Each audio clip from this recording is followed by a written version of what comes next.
The second matchup is SDT Perpetuum Coin from Spain, who've brought Blessed, Silvio, Danube, and Shrimpy Boy. They've been in some really close battles recently. They've got a tough one today. It's the two-time reigning world champions, Raiden Racing.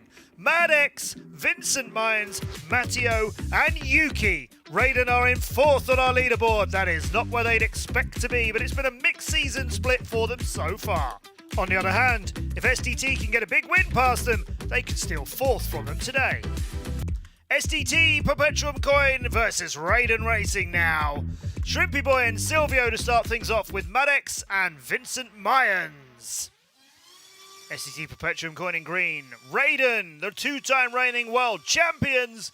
They're the team in yellow, and Mayans is out in front. Then there's a tenth of a second before the two pilots from SDT.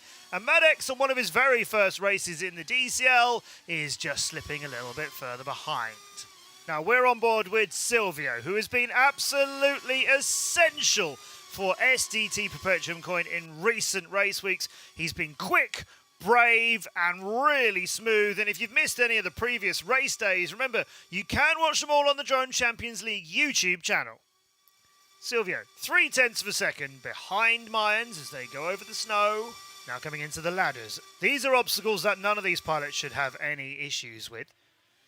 I'd expect Silvio and Mayans to start leaving the others behind, and they do. Shrimpy Boy a second behind the pair of them, and a bit more now that the ladders have held him up slightly. But Silvio, his teammate, is still staying with Mayans. Just 0.4 between them on the start of lap number 2. Mayans in the lead, makes the turn, hits the ramp, loses the lead. Silvio goes past him, and that gap has swung the other way. Just a tiny little bump there for Mayans. It could have been worse, could have slowed him down a lot more. Instead, he's still in the chase. And look, he's already gaining on Silvio. Almost a power loop through the dive chute again. It's 0.25 of a second between these two.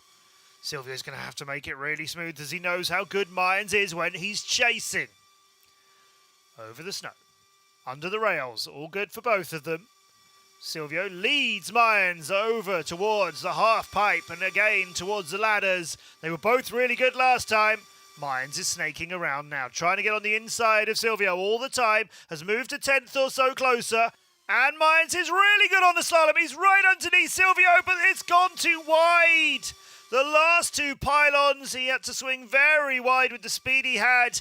And he's in fact starting lap number 3 in a worse position than he was before the slalom.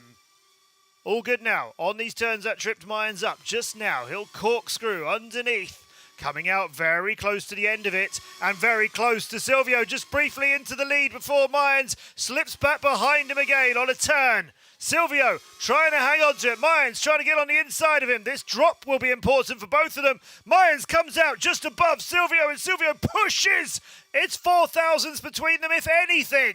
Two pilots making the best out of each other, and now the ladders are looming once more as we go into this for the final time in this race. Silvio just sees Mayans just ahead of him, but not anymore as he's got past him with 0.05 of a second. And Silvio was quicker here than Mayans, but he's a little bit slower and wider as he swings through as Mayans got him on the final turn. There it is! Yes!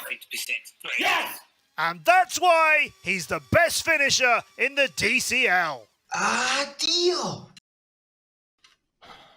Buena, Silvio, buena. Muy buena. Vicent Mayans, 4 points again for Raiden Racing. We've seen that many times. This is the final lap chase. Silvio just ahead of him, just behind him, just ahead of him. These were all good and Silvio had it on the ladders. But then much like Mayans on the previous lap, just a little bit wide on the exit of it. And there he comes on the inside. It's so close. Let's take a look at it from Vicent Mayans' perspective.